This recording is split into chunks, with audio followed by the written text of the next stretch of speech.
Gates open, they're up and racing, moving a party outside, prying eyes, singing victories by the rail in between runners. Don Ezekiel, yes, Joey is racing in Port Blue Shake, moving up is live in Manila, heading towards the last 600.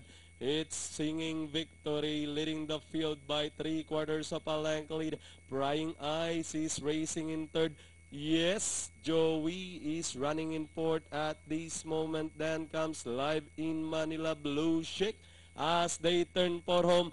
Don Ezekiel leading the field, singing victory down on the inside. Yes, Joey is moving up, then running on the outside, prying eyes with the last 150 more to run, singing victory, still leading the field. Don Ezekiel, prying eyes, moving up on the outside. Yes, Joey is by the rail, prying eyes, but still singing victory. And finally, prying eyes close with singing victory. Yes, Joey, live in Manila, Don Ezekiel and Blue Chic. Okay.